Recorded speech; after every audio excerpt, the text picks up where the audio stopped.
We continue to be mostly uninterested in the ebbs and flows of the crypto market, but if we're not yet in a winter, crypto has at least had a significant frost. That, combined with the looming end of year, inclines one to reflection. In this episode, we look back at the big product developments this cycle and cast our exacting judgment. Are we any closer to a decentralized internet? And does that still mean anything?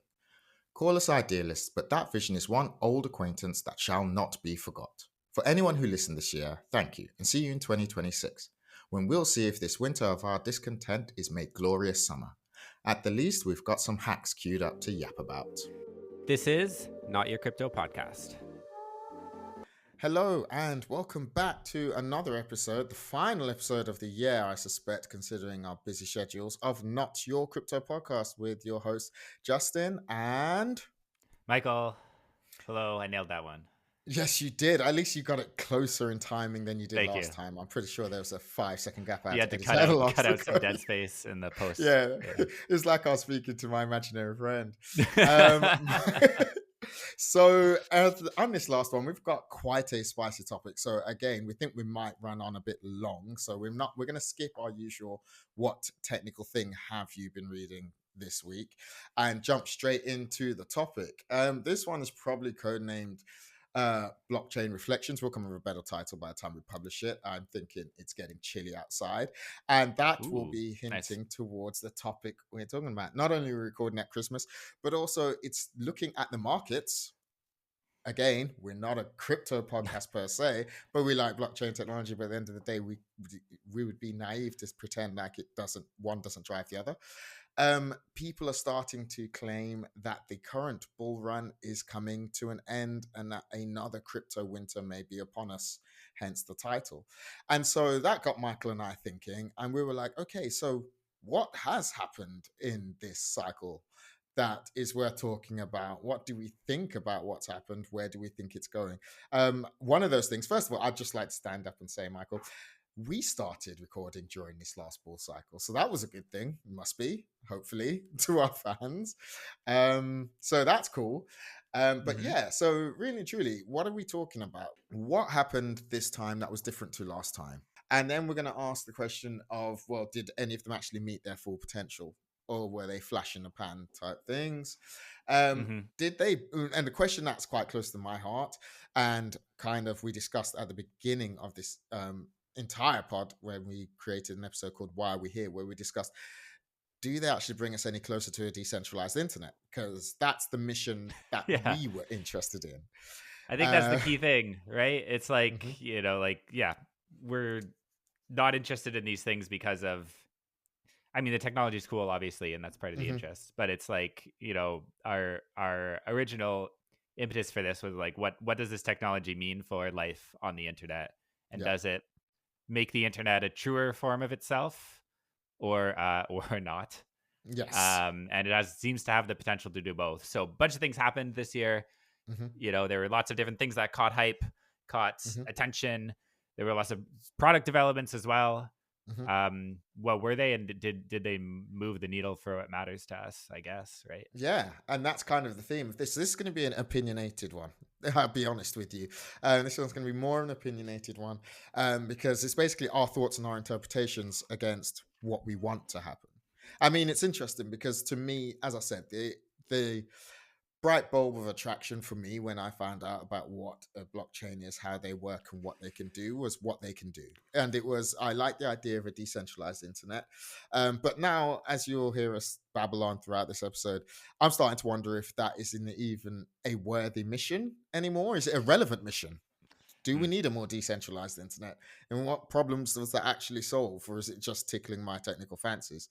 So without further ado, we're going to jump straight in. So I'm going to raise some things. Michael's obviously going to react and vice versa.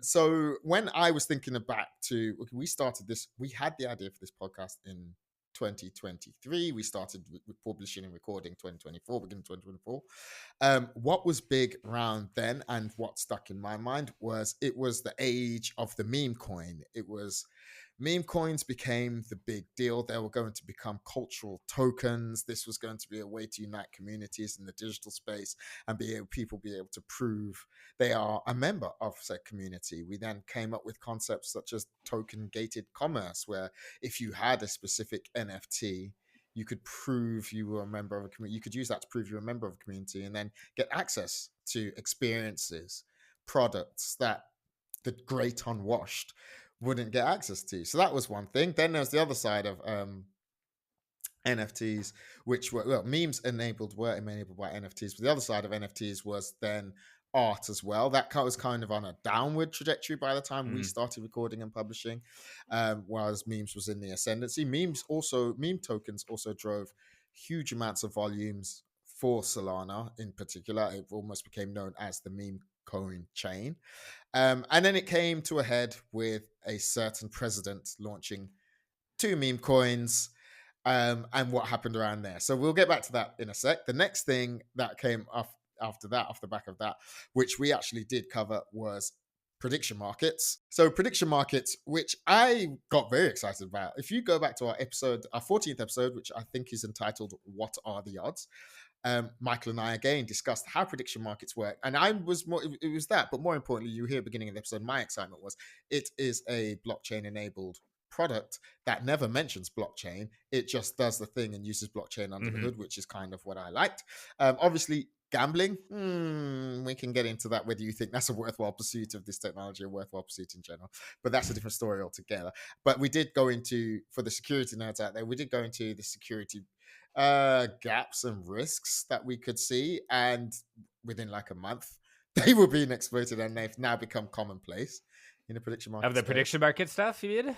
Yes, the prediction market. market. I think should we go through the list and then go into specifics? Yeah, go through the list. Sorry, I'll run through it quickly.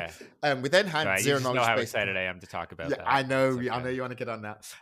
Then we had ZK zero knowledge based products as well. That was obviously a whole other interesting thing that was developed off the back of zero knowledge proofs.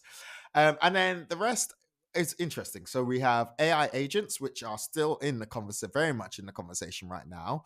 AI agents, what's AI got to do with blockchain? It's basically AI agents needing to pay for things without the user being present. And what are they paying in? They are paying in cryptocurrencies, not fiat. That's another story. Real world assets. This is basically tokenization of almost everything. Social stuff did pop off as well. Farcaster and Frames, if anyone was around for that was another interesting conversation.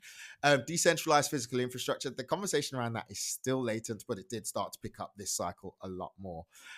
So those are the things that kind of caught, what can I say, the retail mind share. They were the most populous things that were being discussed. There are a bunch of other things we've left out that were being discussed within the Silicon Valley industrial complex, but they're kind of so far ahead of its time right now that it's not really discussing. Maybe we'll probably in fact be discussing a couple of them in the next bull cycle, but not for now. So Michael, let's get into the did they work thing. Did they live up to their potential? I'm going to let you choose from this list. So meme coins. Ooh. Oh, stable coins. Stable coins finally also got their time in the sun as well, and very much still are. So we got meme coins, stable coins, prediction markets, social, basically decentralized social, and AI agents. Which one do you want to take a swing at first when it comes to answering the question of did any of these actually live up to their potential? Is it still, we are arguably still early in their hype cycles, but we're techies, so we obviously know. But at the end of the day, I think they're retail facing propositions, so they will eventually enter the mainstream. That is their goal.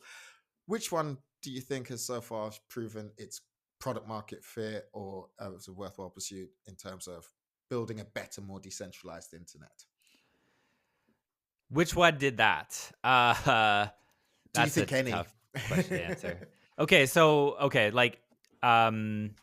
I think the one that probably tracked the closest to putting something out there and creating something that enabled a more decentralized internet was definitely the product developments around like productizing zero knowledge proofs and packaging them into something usable by people.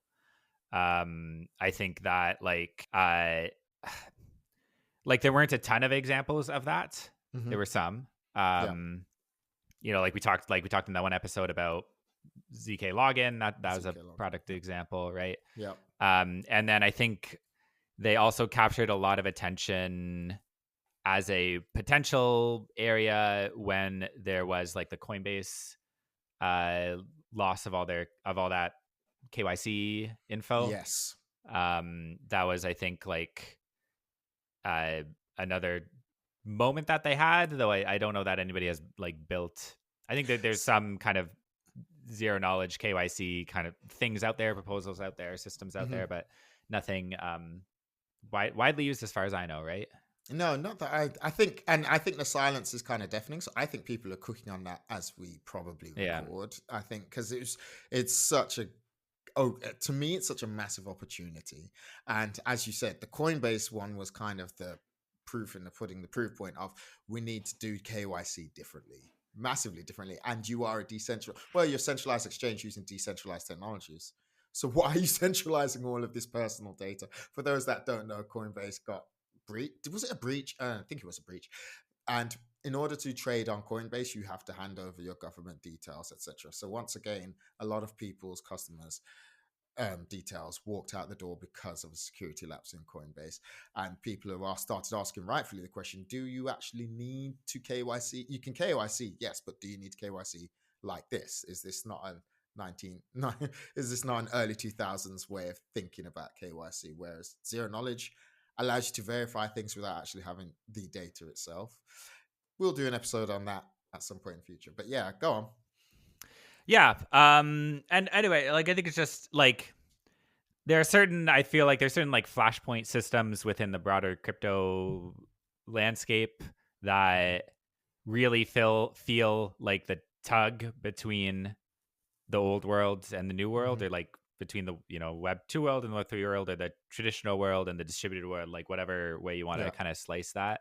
There's some systems that sit in the middle of that because they're like the connectors between things, and they feel that tug, and that's where a lot of it plays out. And certainly like centralized exchanges are one of those places, and like have been one of those places, right? Yeah. And like it's similar, like when you think about the pull and tug between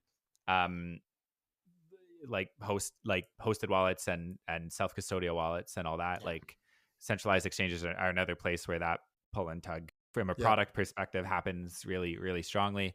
Yeah. So anyway, that's that kind of area. I don't know that I have a ton more to say about the zero knowledge stuff though, really. Yeah, I know, because there's still not much out there that's actually been able to other than things like ZK logging, Magic Link, which I think is using zero knowledge proofs as well.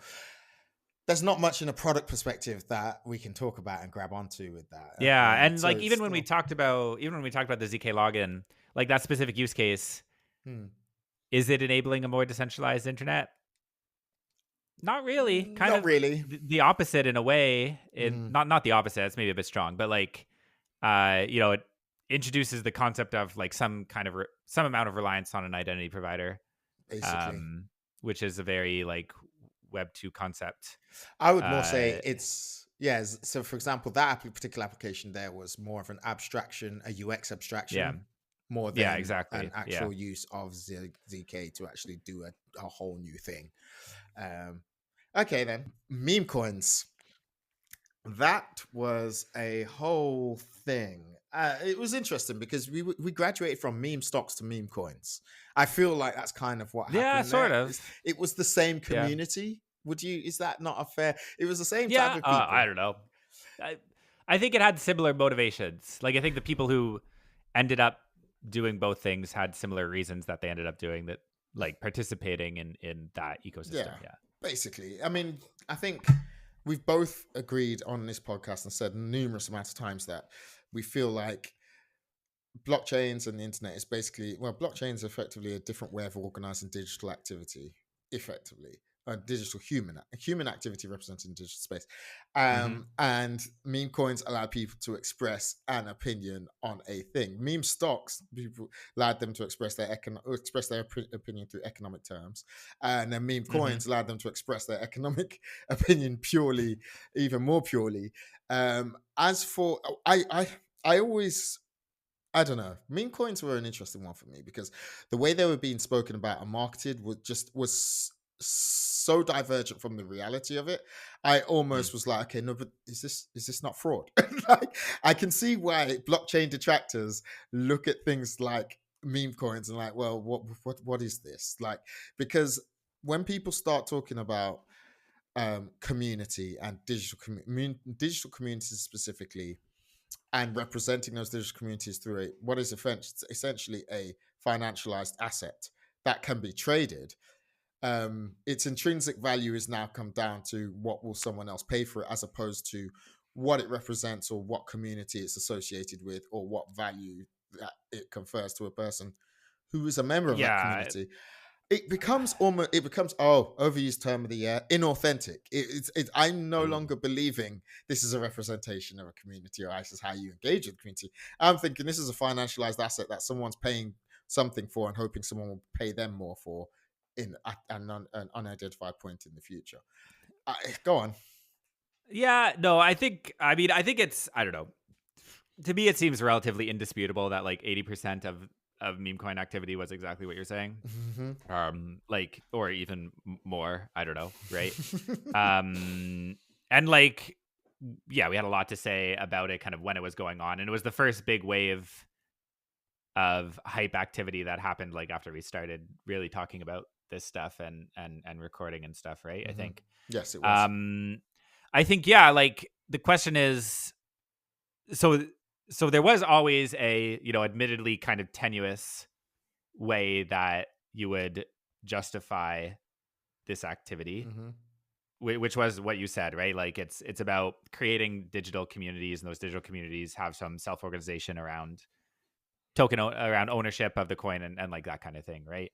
Mm-hmm. I think I don't know, to me that did not materialize in any meaningful way. And yeah, I think it's like when you think about these things, like either, in equities with regular, like more typical equities, or meme equities or whatever, or when you think about it with meme coins, Mm-hmm. or things that aren't meme coins but are other kinds of, obviously other coins, it's like how does ownership of this thing like cash out into value, right? Mm-hmm. Like what's the tie between this asset and effect it has or what it does? Mm-hmm.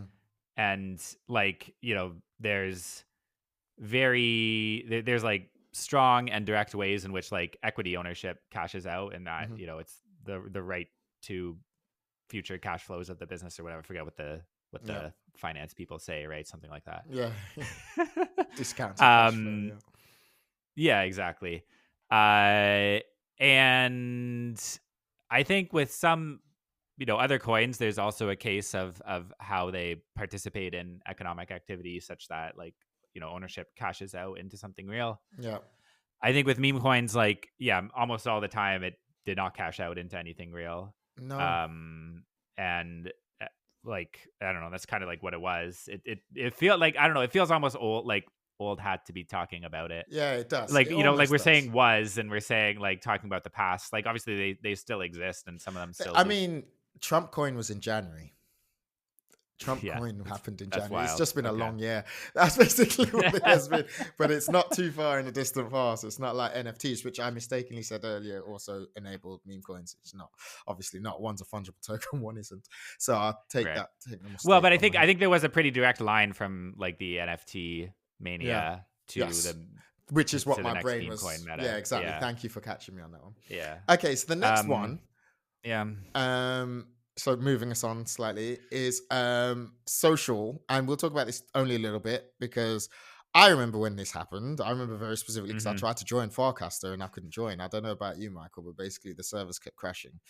Um, Basically, everyone's been talking about network effects. That's how you grow things and you get retail. That was one of the big white elephants of the blockchain industry probably about a year and a half ago. Was okay, maybe we do social on chain, decentralized network, decentralized social networks. Then Fastcaster came up with this, which is a decentralized social network, came up with this thing called Frames. Essentially, what it was is it allowed you to build interactive experiences using smart contracts. It's basically like mini apps. so if you think of a super app like WeChat, where you then install a mini app for Michael's store, or then you can do a bunch of things without having to leave the Farcaster app. You basically sign transactions, etc., and you can interact with these mini apps. Everyone said this was a game changer. I remember some very loud voices within the decentralized network, in the decentralized world, saying this is going to attract everyone. It didn't, because, and I don't think it's because of frames not being good enough in of themselves. I think the mini apps proposition from a Western perspective is a different proposition. We're used to interacting with our apps in a different way and segmenting them to, compared to, for example, China. And I just think our behavior reflects that. I don't think how would I put this? How would I articulate this correctly? There's a reason why Instagram hasn't become a super app with a bunch of mini apps in it, because that's not what we Yeah, it kind of wanted. feels like if something was going to become a mini app, not become a mini app, become a platform for mini Yeah. apps, I guess, like have that structure, it would have already happened. Yeah. Like there were no barriers really, as far as I know, to it happening. No, not that I'm aware of. And so I could imagine if TikTok wanted to switch that on overnight, it could. And the need is not there. I'm not sure the market is asking for it. So even if you, and this is an interesting thing I see in blockchain, it's monkey see, monkey do type behavior, where it's like we can do that in a centralized way and we can also do it in a decentralized way. But it's like, well, is it any better? Because now I've got switching costs. Why am I going to leave the centralized solution to go to your decentralized solution and have to build up everything over there? But you're not doing anything much different. So what is the cause for me to do that? And so I think we saw a really good example of that with social, where it's like, okay, well, we can do mini apps. And it's like, well, nobody wants to do mini apps per se, to be honest. Even casual gamers on their iPhones download discrete apps. They don't have a platform which just has a bunch of different apps in it. And so I think we just have different behaviors. I genuinely think we do have different behaviors, different parts of the world, and we have different expectations. And I think we just organize our applications differently. So I think the social thing kind of flared up and then kind of flared out. Also, there was friend.tech, which I didn't know about until I was doing some research, but this was crazy. You could basically provide access to your private group chats and be financially compensated for it via a token of some sort. What? Yeah, exactly. That's what I said. That's exactly what I said. Apparently, it didn't go very well. Tokens rallied and then completely crashed to zero because there was no incentive. Apparently, there was a lot of just empty group chats as well. People were spinning up chats and then selling on tokens in a secondary market until it all came crashing Yeah, down. I missed that one. Okay. Yeah, I missed that one completely as well. And then final one, I think we can basically do an assessment as to whether it's living up to its hype, is stablecoins. They've been around for I a think couple of I might have cycles. a little bit more to say about the social stuff. Oh, sorry, go on. Sorry, go on. That's okay. By all I'm just means. thinking about it now. Like, okay, so well, I guess one is I think one of the Farcaster co-founders, I think is what you would call it. Yeah. Mm-hmm. Basically just put up a post or a release or whatever saying that they are, I don't know, paraphrasing, but like giving up the kind of social first approach that they've been taking. So like, because Farcaster's thing the whole time was like build the social network thing first. People will come to that, and then that will be the in, right, for the rest of it, the rest of the ecosystem. Yeah. So that feels like a milestone point, right? Yeah, like they've been trying definitely. to do it for a long time. So I thought that was interesting. Did he ever timing. Did he ever say why? Did he ever explain? I didn't read through the whole thing. I Okay, think cool. I think it's just that they're just like, it's not like you said, like there were a couple of flare ups where stuff looked like it was going, then it died down, flared up, died down, that kind of thing, and they're just like, okay, the fit hasn't been there for this approach, so we need to do something else. We need to change it. Okay, cool. I think like the thing I would say is, we've like, you and I have talked a lot about like what is the non-financial use case or build out of crypto, right? Yes, like we have. how do you build that decentralized approach into other products, and what does it mean to do that, and where is it valuable to do that? Yeah. And to me, like the next most obvious feeling place for that was social networking. It seemed very like, like posts are a discrete data block that you can put Yep. in a chain, right? Yeah. And you can have nodes and you can have like servers and all this kind of stuff. Like, and there's even like non-crypto based distributed Mm-hmm. social media approaches, right? Yep. I'm gonna like if I try to name them, I'm gonna definitely say the wrong one. But I think like Mastodon or whatever, like that kind of Yes. stuff, Yes. right? Yes. Yes. Yes. And so it just feels like if something was gonna work, it was gonna work there. Yeah. Like it felt like the most obvious place, but it didn't. It hasn't. Yeah. Didn't or it hasn't.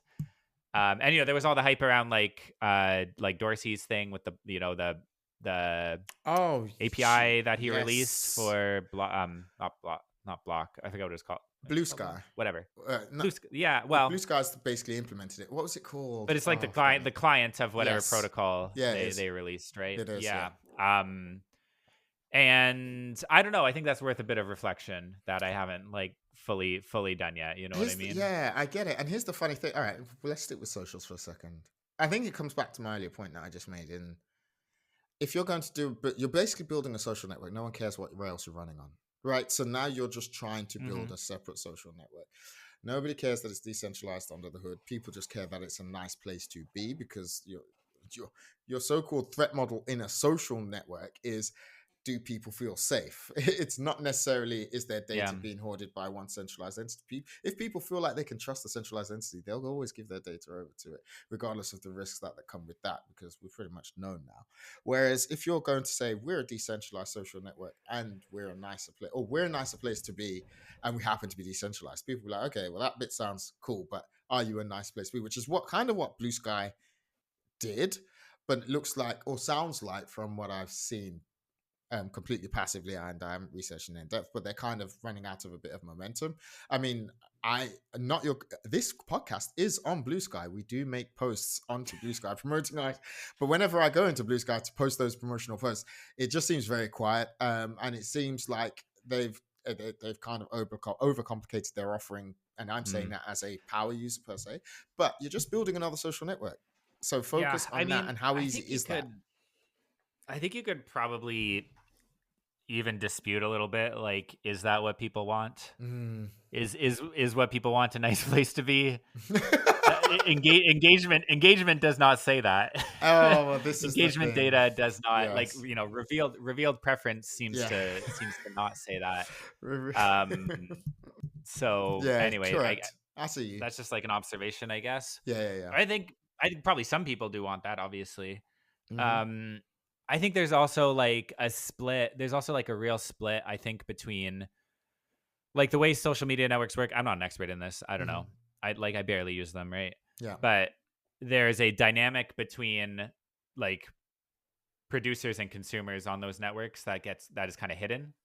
So like, it's something like, 80% of the posts are made by like 10% of the people or something. Yeah. Right. Yeah. And but like 90% of the views and users are not the ones creating the content. So there's like a product dynamic between producers and consumers, really, or viewers or whatever on these platforms. That kind of brings well, I just don't know. I feel like maybe that something about that dynamic has not translated well to the decentralized approaches, because the decentralized approaches, I think, are very heavily focused on the posting, like on the content creation, and not so much on the audience. Anyway, that's actually quite interesting. That's off the cuff, but the way those audiences are being built is with the centralized entities that run these networks meddling in people's feeds and promoting and downvoting, so to speak, or what's the opposite of promotion? Anyway, basically what they're doing is they're either burying or promoting posts that they know drive engagement. They're what you've kind of tuning suggested, reach, right? Yeah. There's a hand on the scale. They're tipping the scale. And then basically what you said is that if you come with an actual neutral approach, then the old rule of the Wikipedia rule, I think it was, where 90% of the pages were made by 10% of the actual those contributing. kicks in, and now you've kind of got a bit of a quiet network, and so it's not as engaging, and therefore that forms a negative feedback loop because now it's not as engaging. So why do I need to keep checking and so forth? And it keeps going on. So that's actually a very interesting point that I never thought about there. But yeah, I think you've kind of hit on something there. So yeah, SocialFi and basically on-chain social did flare up in this cycle. And then last but not by no means least, stablecoins. And this is actually good because this is a segue onto my miniature conclusion as well. Yeah, they're everywhere this year. Everywhere in finance. If you were at any blockchain conference, I've been to 3 this year, 4. I've been to 4 this year. Some of them were for builder focused, some of them were finance focused, etc. If you've gone to a general financial conference, some of my friends work in financial space, stablecoins was on everyone's lips. Citibank was promoting them ridiculously heavily. I've just found out today Standard Chartered put out, which is a very big bank in my part of the world, has put out a statement talking about stablecoins. Hong Kong is doing stablecoins. US obviously passed the Genius Act, which enabled stablecoins. The UK is following up. Canada's following up with its own stablecoin regulations. Stablecoins are everywhere. So what is a stablecoin? As we said in our last, it's basically a way to spend a digital dollar, euro, Canadian dollar, whatever currency you have. Obviously, where I am, it'd be dirhams. Basically, it allows you to spend the digital equivalent of that as a natural currency that is pegged 1-to-1. So it doesn't fluctuate like other cryptocurrency tokens do.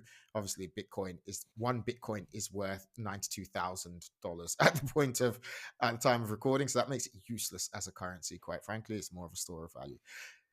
They have taken off because banks have realized that they can do international trade and not cut out, but severely reduce the cost of moving money. And this is also the same thing with large internationals, not just banks.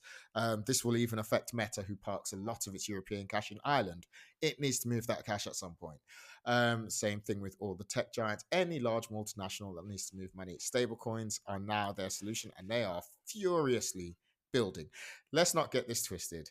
This is classic Silicon Valley hype. Only 1% of transactions today are stablecoin denominated. The rest, 99%. Out of what? Out of all possible transactions? Okay, that's still a lot. It's a lot, but it's also still very nascent. Stablecoins, I think, are cool. I mean, I've even integrated them into my own website where I can basically just do gated. I can gate access to content and charge people for access to that content without having to go and get Stripe on board or WorldPay. It's as simple as that. I can actually just charge you in stablecoin.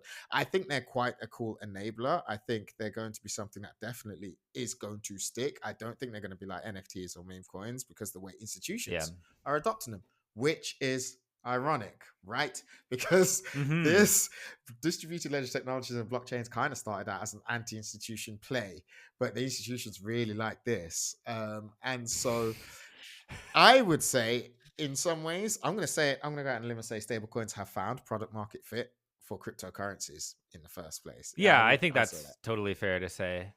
Yeah, I think, okay, so like, we talked about stablecoins a little bit at our last episode, right? We haven't done a full stablecoin episode, but we talked about them a little bit last episode. Yeah. The points, like when we talked about centralized exchanges, right? We talked about these these products or these things that occupy a space that is at the middle, like it's like an intersection point between the decentralized technology world and ecosystem and the traditional ecosystem. And like stablecoins are another thing that are probably like the second thing really that sits at that space besides centralized exchanges. And so like there is a battle going on. It's maybe the wrong word, but like there's lots of forces interacting on them from both sides. Healthy tension. Attention, sure. Yeah. And there's lots of different ones that have lots of different approaches to the set of trade-offs that they need to make like a stable coin, right? From like a fully centralized thing, really. Like I give my money to a centralized entity, they hold it as, you hope, treasuries or whatever. Everyone's catching and then strays. And then they issue you a token. To I think there's like fully decentralized stablecoin protocols as well, right? Yeah, the algorithmic ones. Which one of the ones we talked about in the last episode. Yeah. So, okay, that's interesting. And I think we talked a little bit about like why have these found fit? Mm-hmm. And Um, honestly, I think it's because the institutions. I don't even think it's that deep. I yeah, but like, picture why is it a fit for the institutions? because they can cut Is it costs. I genuinely think it's a okay? cost cutting thing. Go on. So yeah, and I mean, I think I'm honestly forgetting whether we went through No, we this didn't. like thought process or not last episode. No, we didn't. We So didn't like, ask the why of stablecoins. We just talked about the how and what they okay, are. We didn't do the why. yeah. So like one of the things went hand in hand with the decentralized like ethos in early crypto was disintermediation, Hmm. right?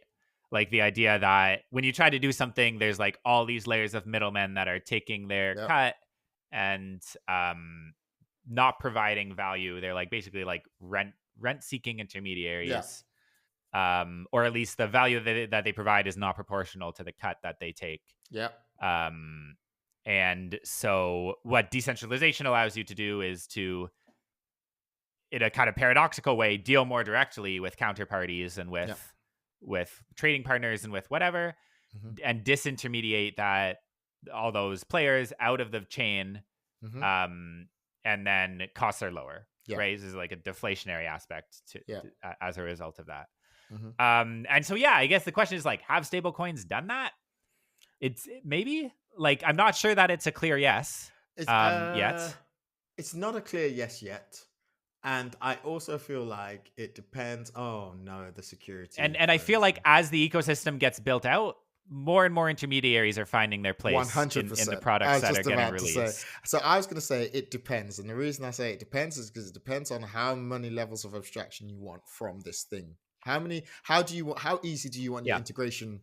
Do you want your integration to be? If you're building something from the ground up right now, integrating a wallet into your institution and processes around it to secure it is going to be very little work. If you are an existing 200-year-old institution and you are publicly traded and you need accountability, you can't just have a wallet that people can send stuff to. It's not, you're going to need a bunch of Well, infrastructure built exactly. around it.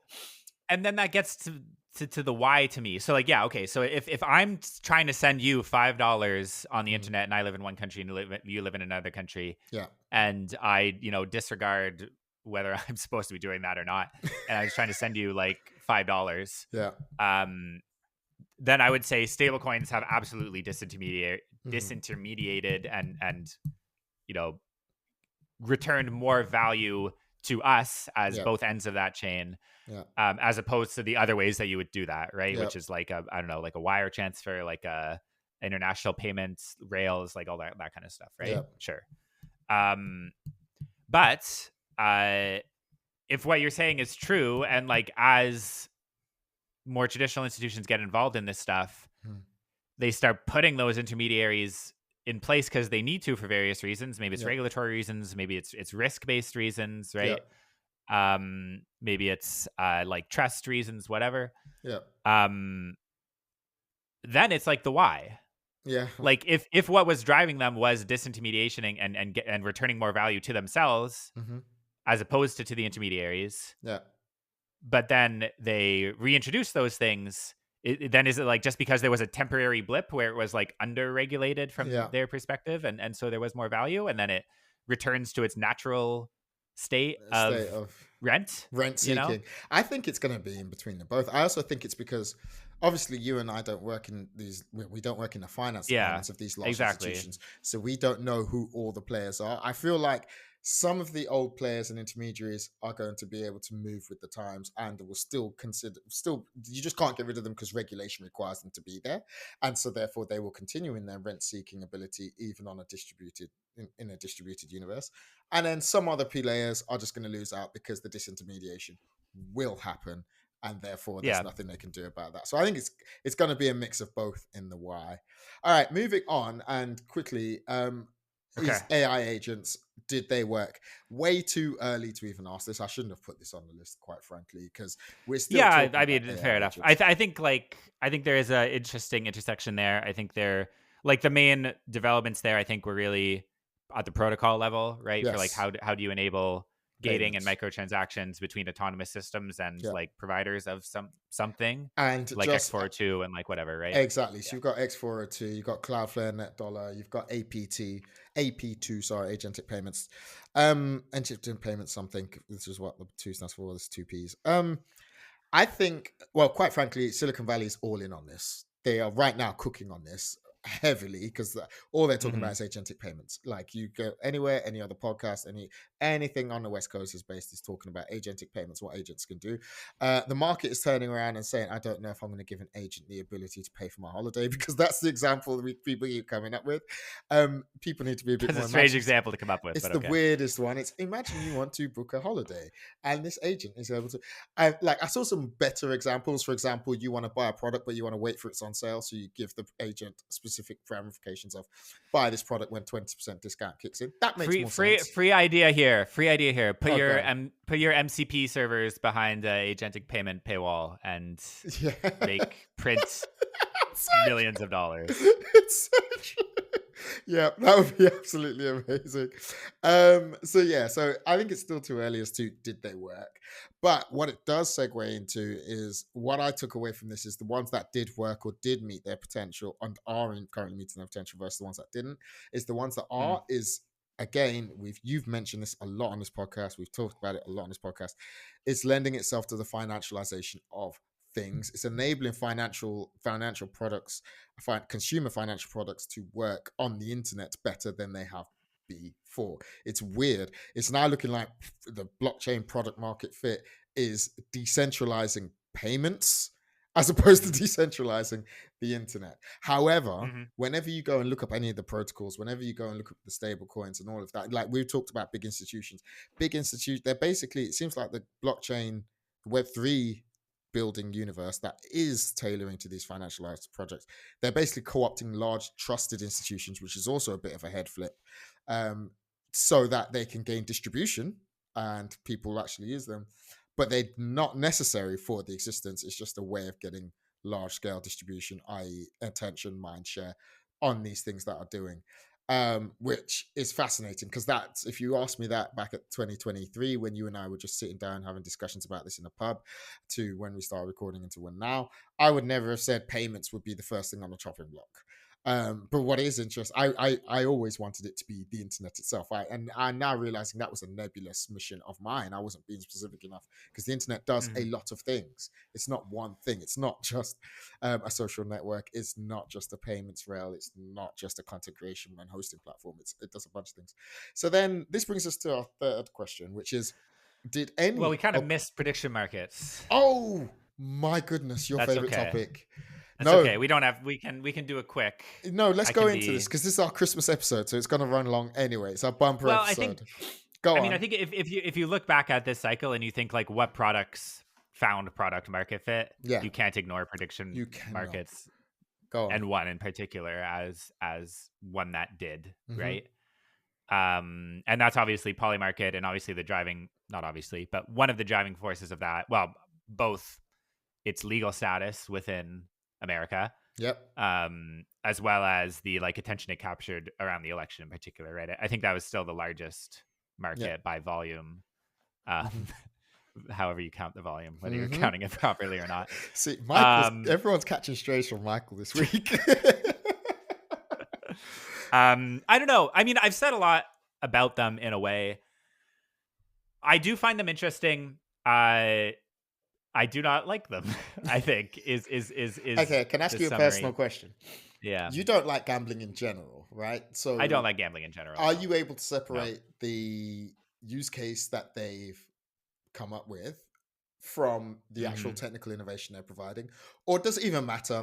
Maybe I'm overthinking it, but why don't you like them? Yeah, I mean, okay, I don't know. Like, I think on a social level, they're a net negative. Like, I think that the negative externalities and second order effects of financializing real world events and trading on them in that way, in this direct kind of way, I don't see a benefit that outweighs the negatives of that. Like, I'm being kind of vague. No, I I don't agree fully with have you. my You don't need thesis to on be. this worked out. It's funny. I don't think But you need to be because you can vague. also say like traditional equities do the same thing. Like if you participate in the traditional equities market and you're trading on real world events, and you can profit off of real world events, and you can influence real world events and then profit off them, which is the whole like, you know, congressional trading discussion in the Yeah. US and like all that kind of stuff, right? Yeah. But I do think that there is something different about the prediction market thing that that is distinct and that Can I has suggest why? different effects. Sure. I think the thing that has the ick factor for you, Gen Z, Yeah. wink wink, Thank you. and actually kind of has the ick factor Keeping for me me when young. yeah, keeping you on game, putting you on game. The other thing that I think it's an ick factor for both of us, and it's the thing that we identified in episode 14, is the way they do their resolution of what a real world event is. They are even more abstract. So where they So differentiate from equities, for example, and that type of thing, or even sports betting, is the resolution happens in the society at large. We can all see what is an objective version of the truth that happened. Therefore, payout didn't happen. Whatever. Now, whether it was if it happened completely incidentally or happened intentionally, because, for example, a lot of stuff's happening with sports betting in the NBA right now. The Premiership had a massive match fixing scandal, I think about 20 odd years ago. Like, those are different. That's a different question. But the way, because of the decentralized nature of Polymarket, I don't think Kalshi is decentralized, but I still think they use oracles. I'm not sure. I don't. I think okay. Well, we'll stick with Polymarket just to be certain. We know Polymarket uses oracles to basically say this thing happened or not, and the way those oracles decide what happened is a bit weird, and more importantly, lends itself to abuse because they've financialized that aspect as well. Oracles with tokens. I think like I don't know. I kind of think that so like if people are interested in this, they should go back and listen to our episode on specifically on Polymarket. Yeah. I actually kind of think that like, okay, I one thing that I do admire about the setup of it is in its design, its commitment to decentralization, right? Mm-hmm. I love that.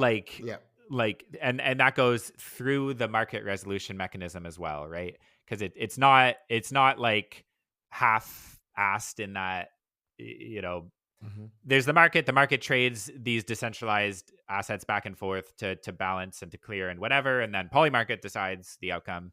They've really carried it through the whole way, and they're like, no, like the outcome is decided by a system that is designed to be decentralized. And there are reasons to believe why that system, this is the UMA Oracle that we're talking about specifically, there are reasons to believe why that system has an economic incentive to be truth, to be motivated by resolving in accordance with reality. And that economic incentive is like, if it doesn't, then the Oracle can be swapped out for a different one that is more, right? Like, like if the, you know, UMA token holders are economically invested in the UMA protocol, resolving in ways that are in accordance with truth, because this is the argument, because if they don't, UMA will be used by less things for resolving truth, and then the economic value will go down. So if you're a token holder, you want it to be resolving correctly. That's kind of the like, I think that's how you would express the economic argument of it. So that whole chain of the actual like resolution, the way that's designed, I actually kind of like I said, like admire its commitment to the decentralized principles. There have been events and some high profile events that make you question whether that more abstract understanding of the system maps onto the behavior that you see in the system. In certain markets, like when certain markets resolve a certain way, or there's, you know, activity in markets that look like something's happening or whatever, it really feels like you're in an extremely pure information war about what reality is. You know, like it's kind of wild. Like you'll like, if you, I don't know, a lot of the discourse, obviously a lot of it's on Discord. A lot of it's on Twitter or X or whatever. Mm-hmm. But yeah, you'll Yeah. like literally see opposite viewpoints that Yeah. are complete rationalizations of going for opposite outcomes in a market. And how could Mm-hmm. anybody ever understand that it would go one way or the other? It obviously has to go this way, and then the other one says the opposite thing. And Yeah. it's like you feel Yeah. like you are you feel like you're in an extremely pure information war Yeah. when that's happening, and it's weird. It's kind of Yeah. weird. It is. It's weird. It's disconcerting, and also undermines trust in the Yes, trustless system. Ironically exactly. enough. Yeah. Um, Yeah. and like there's been a sequence of events that have happened that do make you question, like, okay,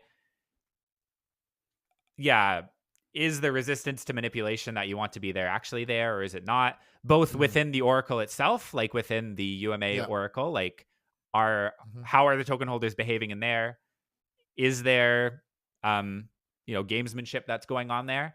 Of course, you're going Mm-hmm. to assume that there Yeah. is Yeah. gamesmanship that's going on, because like you're supposed to design for that to happen Yes. as a security principle, right? But is it Yeah. resisting the gamesmanship effectively? I think is, I don't know, still an Mm. open question.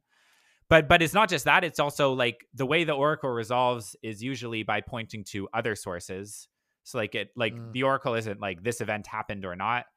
The oracle Mm-hmm. question is like, do these external parties report that this event happened, right? Or does this external data source correlate with this happening or not, or whatever, right? And there's Yeah. also has been examples of like gamesmanship going on with those external sources. Yeah. I forget, like, there was one, I didn't look into how true it was or exactly what happened, but there was one around a prediction market that was tracking like territory captured during the Ukraine conflict, and Holy crap. and the external data source of it was this like provider of this map provider of the territory or Mm-hmm. whatever. And I Yeah. again, I didn't check into like 100% how this happened or whether it happened or whatever, but it was something like just before the market closed, the map showed something that like did not really make sense, and then it flipped back after the resolution or something like this. I don't know. I might not have the details exactly right, but Oh like, you know my what? It's like god. there's multiple levels that these Yeah. financial incentives get introduced for people to Mm-hmm. mess with reality is the wrong word, but like mess with what our representations of reality are digitally. And that's I feel yeah. like it, I mean, it's that age old adage. Um, Basically, when you financial, like, money is the root of all evil, so to speak. It creates perverse incentives, and I like the way, obviously, blockchain, a lot of crypto institutions and solutions have been to create markets out of things in order to tame that financial aspect of things, being, well, to make sure that warped incentives aren't introduced into the system. If they are, they kind of cost you as opposed to benefit you, Mm-hmm, but sometimes they don't. mm-hmm. And we saw that a couple times, as you said, on Polymarket. There's a bunch of examples we're not talking about here as well, because we didn't research them enough, or basically we've forgotten them. But long story short, we've seen it a bunch of times. I guess Okay, my product question, sorry, last thought. Like my product go on. question is like, if we're going to have this thing, if we're going to have prediction markets, if we're going to have Hmm. sports gambling via prediction markets, which is like Yeah. something that's happening too, right? um Yeah. if that exists, which Hmm. again, like I've told you, like my problem a little bit is with that existing in the first place, but like if we're going to have that Yeah. Yeah. exist, do I prefer that it's decentralized or that it's centralized? That's a really good question. I'm not sure. I I think mean, I don't know. I I'm not sure. I don't have an instinct answer to that question. My instinct wants to say, well, I guess my instinct wants to say decentralized, because my bias is towards preferring systems that are over systems that aren't. yeah. But we do have case I guess. studies of there being a centralized one in Kalshi, I believe, and a decentralized Yeah. one in Polymarket. Mm, And looking at what has happened, does that influence which one you would prefer? With some actual data about how they Yeah. both reacted to different events and stuff. I'm not sure. I don't know. I think that's an episode. I think that's a future episode where we do compare the two and their threat models in terms of how they've been able to actually reflect reality and resolve open questions or clashing, or basically deal with perverse incentives Mm-hmm. in things such as prediction markets? I think we could actually write that on as a future episode. I think that's a really good question. And so, Okay. for the third time, I'm going to move on. Did they bring us any closer to a decentralized internet? Where's my soapbox? Given what I just said, and I'm really glad we finished on prediction markets. So for me, prediction markets, AI agents, stablecoins are the ones that actually are kind of living up to their potential of what they said they were going to do on the box in a decentralized form. They, to me, all have one through line, which is they are financial products. Effectively, they're either consumer facing, they're institution facing, but they are financial products at their heart. And so what's interesting to me is the fact that when we first set up this podcast and we got into this, we were like, well, we want to decentralize the old internet again as it was initially envisioned, and this could be the tech stack that does it. What's happening is it's looking like they're decentralizing payment rails, and we're decentralizing institution money movement rails, and we're decentralizing betting markets, which are purely financial products as well, which is not something I thought would happen at scale, but it's obviously what is happening. So we're not decentralizing the internet per se, but we're decentralizing aspects of it. So did they bring us any closer to a decentralized internet? Well, yes, by what I just said, they're decentralizing parts of it, but also no, because the internet experience of the average person is still 100% mediated through centralized parties. It is still what I like to say 10 domains to them. It's Meta's, and even a lot of your, even if you are using those things, a lot of it still ends up getting mediated through a centralized party, right? Particularly using stable coins and we saw the Cloudflare. So at the time of recording this, I think Cloudflare went down 3 weeks ago, and a lot of a lot of decentralized apps were using Cloudflare as their front door, and so they went down too. People could not access them. The smart contracts were still fine; they're still functioning behind the scenes, but you couldn't get access to their websites. So we're still using large centralized entities in order to actually drive traffic and present and host experiences online. So I don't think we're any closer to a decentralized internet. So then what's interesting about that is I'm then like, okay, maybe I was too grandiose and simultaneously too grandiose and too nebulous in what I meant by I want to see this internet decentralized. Because I remember in our first episode, we kind of looked at it through the idea of content creators, because that was a lot of the talk at the time was look how content creators are kind of getting screwed. We've now fully graduated from what's happening to the content creators to dead internet theory, which I'll go into in a sec. But basically, yeah, I think some bits are being decentralized, some bits are very much not. And I don't know if I've actually thought this through correctly. I mean, it's a decentralized ledger technology, which is what blockchain is. It's another fancy way of saying it. It's still a ledger. So ledgers were invented to keep tracks of quantities of things, money, bushels of hay, whatever it was. So having a decentralized ledger is going to naturally lend itself to that kind of solution. Again, it's just going to allow you to do it with a bunch of efficiencies, i.e. removing third parties who can be cumbersome, and it's going to allow you to scale quicker. That is the plan. So to be honest, maybe I should have thought it through way back 2 years ago, but it's kind of obvious in hindsight, as everything always is, that it was kind of going to go this route in the first place because of the very nature of how it works. I don't know. Any thoughts on that? Yeah, one? I think that's fair. Like, I think I mean, the original blockchain thing was being a coin, right? Like it's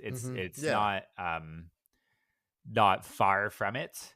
I think that I wouldn't understate or underestimate how critical I think the payment rail is to the internet, if that makes sense. Like you're saying, I get what you're saying. Like, we don't have a decentralized internet, but we're starting to have a decentralized payment rails in some meaningful ways. I think that's important. Like, I think that could be important for having a decentralized internet. Like, I don't think they're divergent necessarily. I think they could be like parallel convergent things or something. 100%. I agree with you on that, and I didn't want to make it sound no, and I don't think you did. But I'm thinking back to I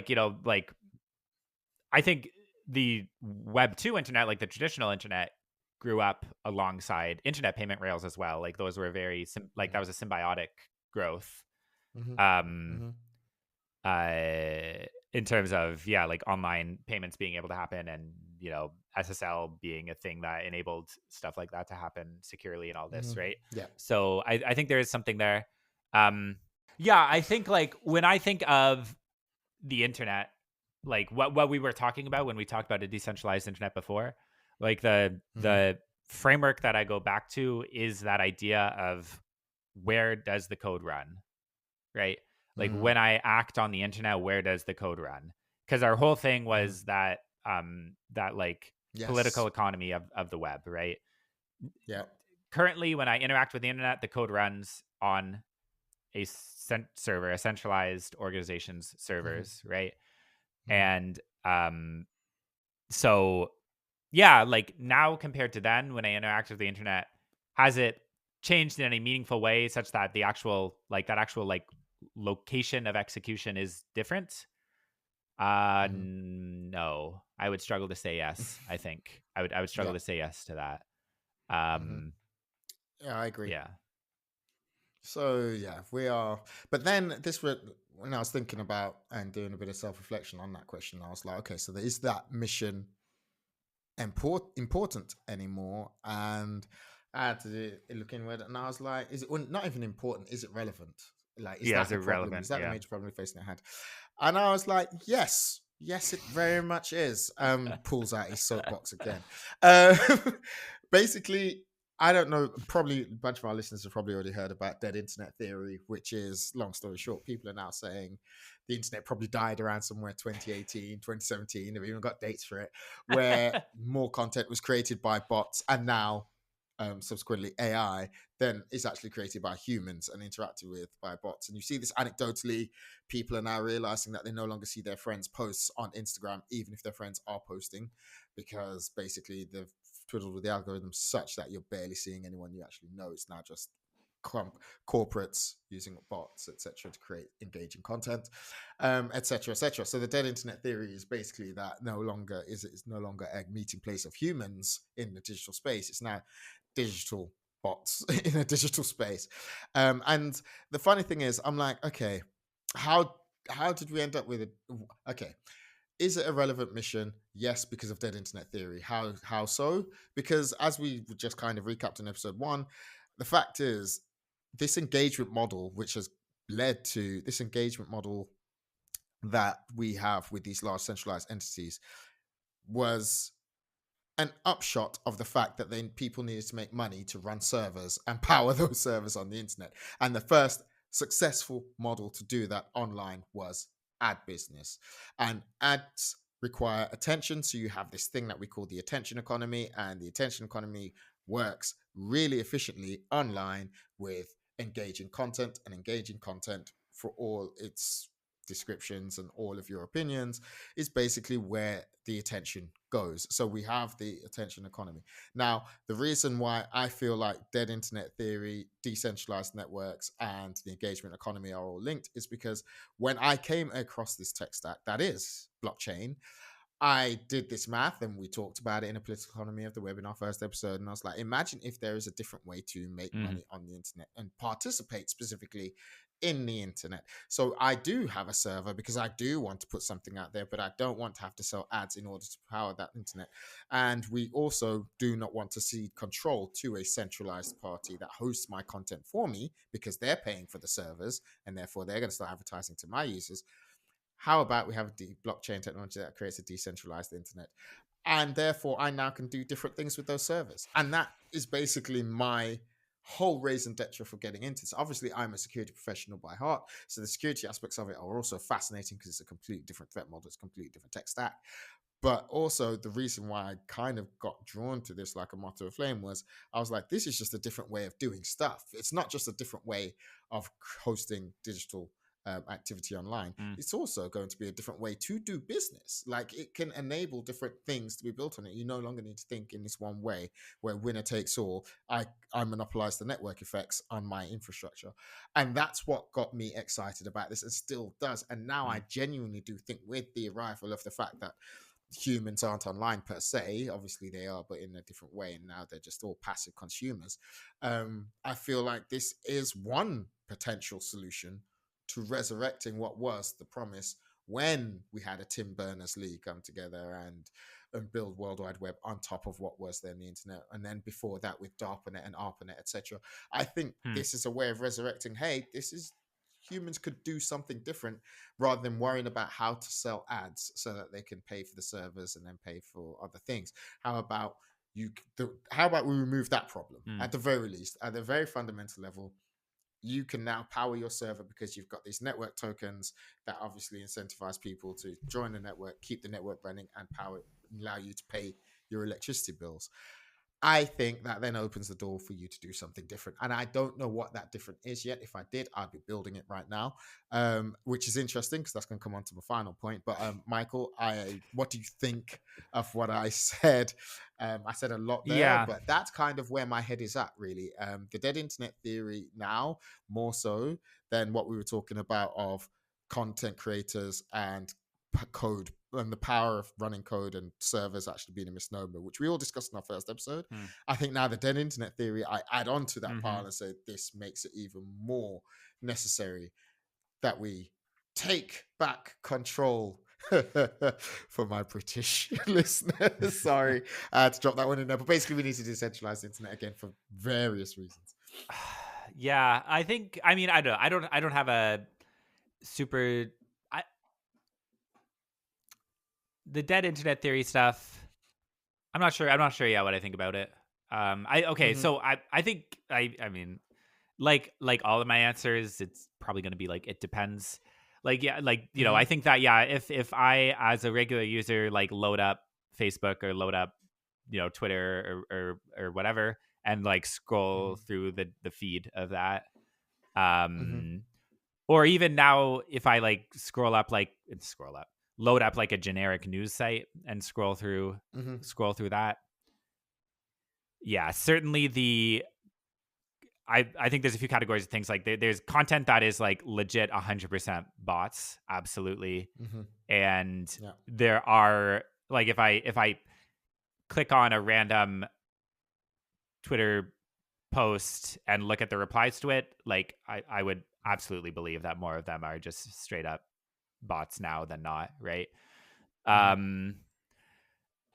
There's not just like AI, like LLM generated bots. Like I think there's also a sense in which a lot of it is also like people acting like bots, either directly monetized to behave like bots or indirectly monetized to behave like bots through the logical outcomes of the attention economy stuff, right? So yeah, I think and I think that's like entirely observable. Like people will post those screenshots of like a bunch of posts that all start with the same like 10 words, because everybody got there. All the bots are posting the same thing for whatever reason, right? Sure. And I think like surface level news sites are beginning to be more and more like that too. It's like, yeah, this is obviously written by an LLM in response to some event that happened or whatever. So I think there is a degree in which the what I would call like the surface internet right now has to me started to hit like a tipping point where the activity on it is not humane. Yeah. I think that one change that has happened to the internet concurrent with that has been this emergence of like what I would call like a deep internet. Okay, which is that's stuff like Discord servers, stuff like like Telegram channels, like I'm going for all this like security stuff, but you know what I mean, like Twitch chats, sense. Like those kinds of spaces that are not in a sense that they're like public or semi-public or sometimes private but large, but they're not to me like the surface internet. It's not like I point a browser to a URL and I see a web page with that stuff. You know what I mean? Like there's a sense in which they're a deeper level of the internet, and I think that space is not dead. Like I think that space is still largely organic, and I agree with that.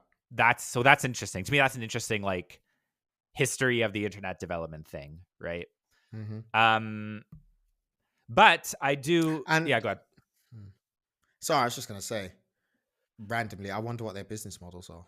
How's Discord paying for I mean, I think some of them its have business service? models, some of them don't. Some of them are VC funded and just, are in the monetized later phase. Some are directly Mm-hmm. monetized through like their plan is to monetize through like some kind of B2B pivot where they have a, Mm-hmm. free consumer tier and some whatever. Obviously Twitch has its own like the live, like the streaming thing has its own Mm-hmm. conceptions of monetization, some of which are attention based, but much of which like isn't, Yeah, go. which I think is interesting. Like I think of a lot of the spaces that have gotten the closest to like how do we like you said, like how do you keep the lights on a server, right? Mm-hmm. You can sell ads, yes, and that's been the Mm-hmm. thing. That's been the Web 2 internet thing. You can Mm-hmm. sell subscriptions. That's been Mm-hmm. like a minor, like very minor player really in the grand scheme of Yeah, the internet, but some things do it. yeah, yeah. Um I think streaming gets the closest to finding something different, which is this like Mm-hmm. community support based thing. It has its Yeah, own problems, for yeah. sure, but it is at least a pointer that there is space for third Mm-hmm. ways, Yeah. Um, okay, what am I saying though? So I guess that's kind of my overall thought on like some of the changes on the internet side that have gone along over this time period as well. But I agree, like I Mm-hmm. think that one of the main challenges to me, one of the main challenges, like existential challenges that the internet is facing right now is that concept of organicity, Yeah. you know. Oh, yeah, Um 100%. and yeah, I think the question is like does the decentralized vision, does crypto, blockchain, whatever, web3 provide an answer to that in a meaningful way? I don't know. I'm not sure. Does it provide an answer in a meaningful way?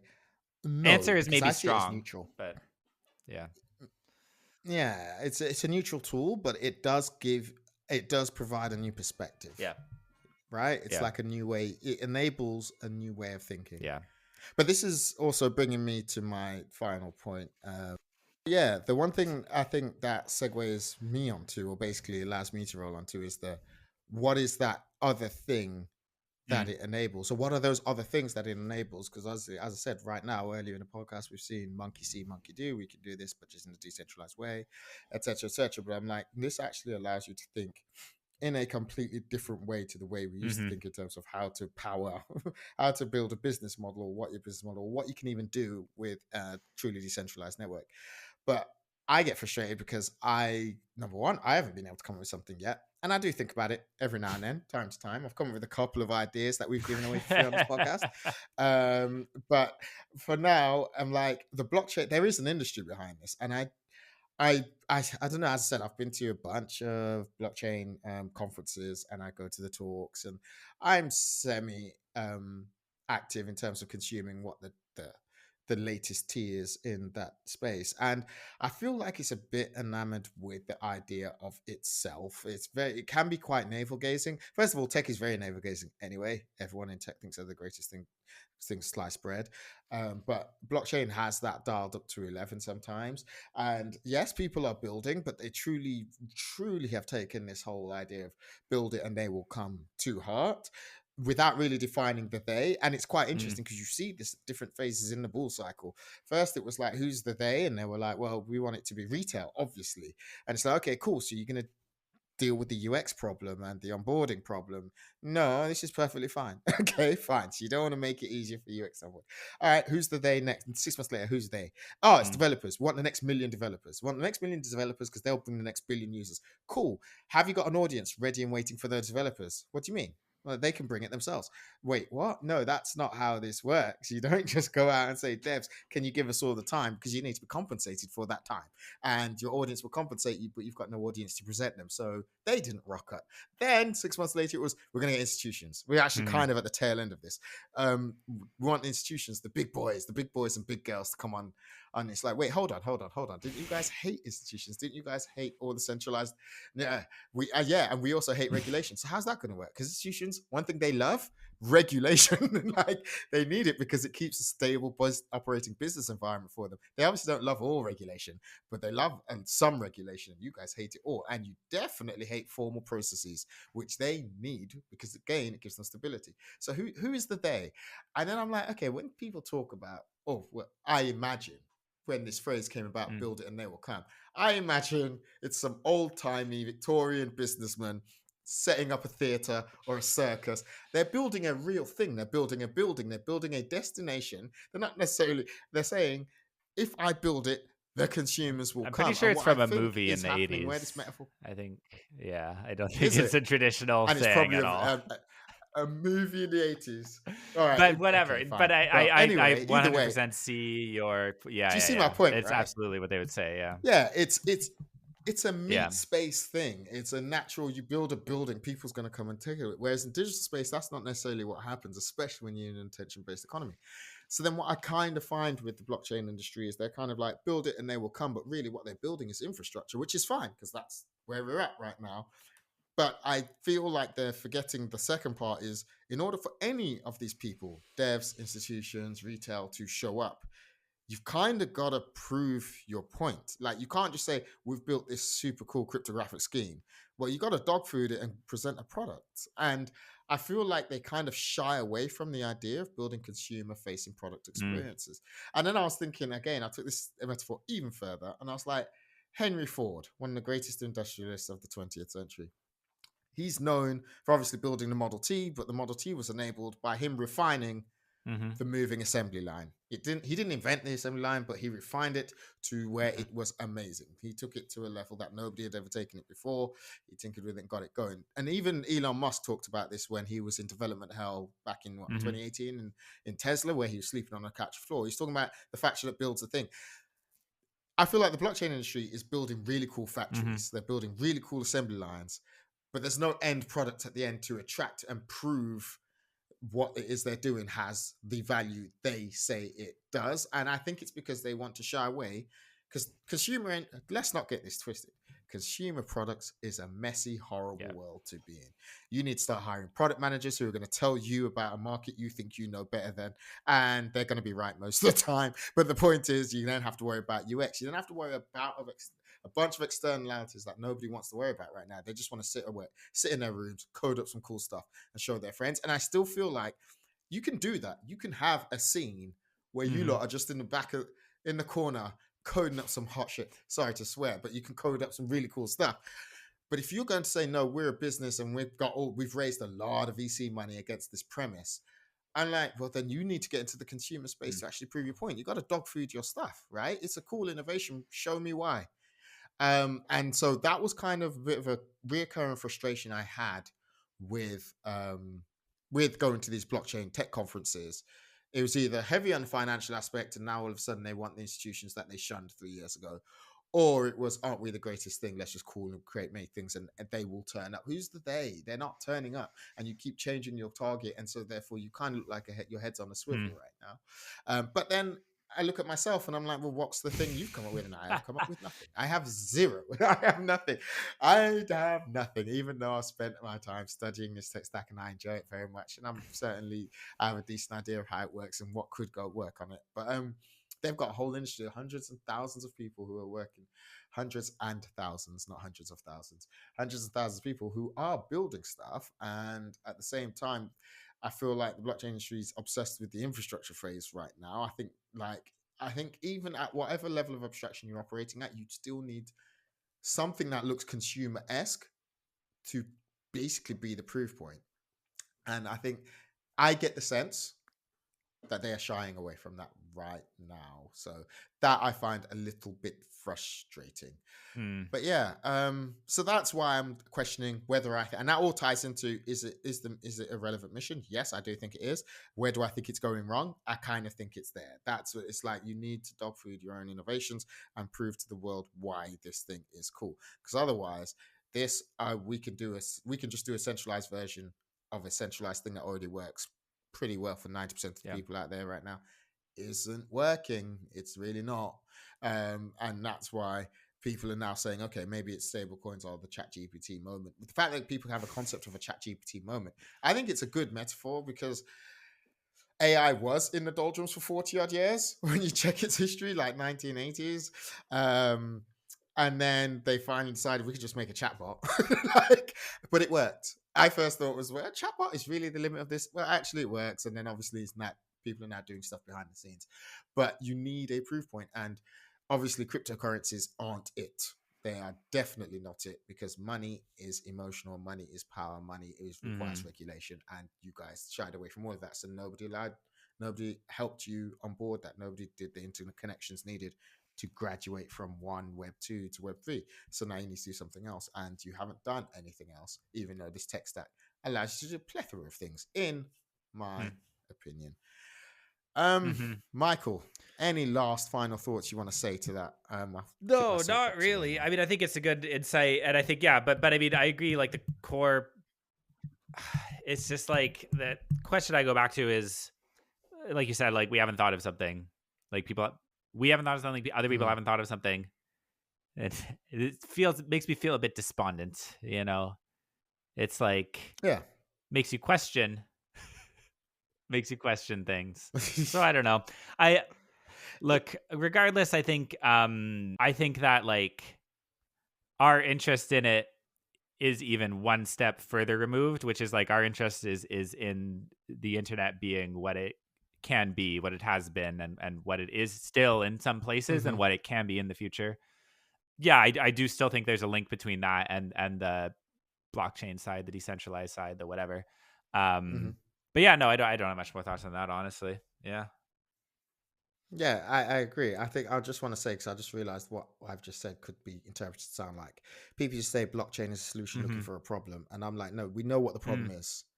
This could be one of the solutions. I genuinely, let me be very clear. Yeah, we're not searching for the problem as well. we know the problems. No, we know what the problem is. It's staring us in our face, and this could be a solution. We just need to somehow get it past launch velocity. That's basically what we're trying to talk about here.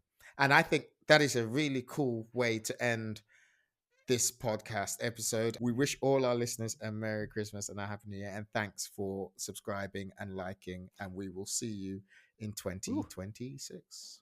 Thanks for listening. If you like this content, feel free to check out other episodes where we discuss topics such as the Bybit hack or the merits of decentralized governance, or our first ever episode where we riff on the reasons why we were inspired to start a pod in the first place.